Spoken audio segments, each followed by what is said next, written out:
ረሱሉ ሰለላሁ ዐለይሂ ወሰለም ሶላ አላ ረሱልላህ ቃል አይገልጸውም።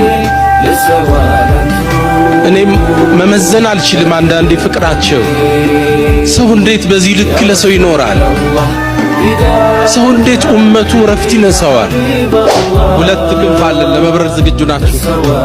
የመጀመሪያው ክንፍ መሐባቸው። ነብዩ እንወዳለን።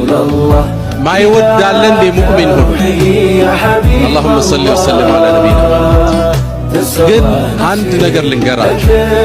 እኛ ለነብዩ ያለን ሑብ ተደምሮ የኡማው አንድ ሚዛን ቢቀመጥ ነብዩ አለይሂ ሰላቱ ወሰላም ለኡማቸው ያላቸው ፍቅር ውዴታ አንድ ሚዛን ላይ ቢቀመጥ የሳቸው ሚዛን ይደፋል። አንስተካከላቸው።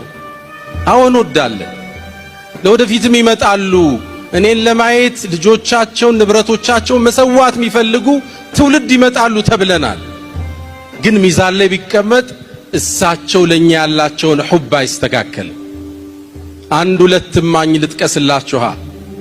እናታችን አይሻ ትንገረን ለማ ረአይቱ ሚን ረሱልላህ طيب ነፍስ አንዴኮ ከነብዩ ፊታቸው ፍክት ብሎ ደስ ብሏቸው ሳይ ቀጨም ማረኳቸውና ዱዓ አርግልኝ አልኳቸው።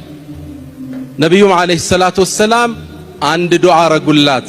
اللهم اغفر لعائشة الله ወይ አኢሻን ማራት ما قدمت وأخرت وأسرت وأعلنت الله ወይ አኢሻን ያሳለፈችውን እሚመጣውን በግልጽ የሰራችውን በድብቅ የመሰጠረችውን ማራት አሉ። የቀረ የለም አይደል? የነብዩ እጅ ተነስቶ አይመለስም። ደስ አለኝና ትላለች እየሳኩ ግንባሬና ጭኔ ተገናኛለች። ወደኩ በጣም ስደሰት ሳዩ አኢሻ ደስ አለሽ እንደ ዱዓ ያሉኝ። አዎን አልኳቸው። ሰይ ሐዲስ ነው የምነግራችሁ።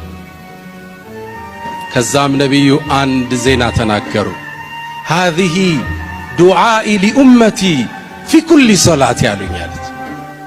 አሁን እኮ ላንቺ ያደረኩት ያስደሰተሽ ከደስታ ብዛት ግንባርሽ ጭንሽ ላይ ወደቀበት በሁሉም ሶላቴ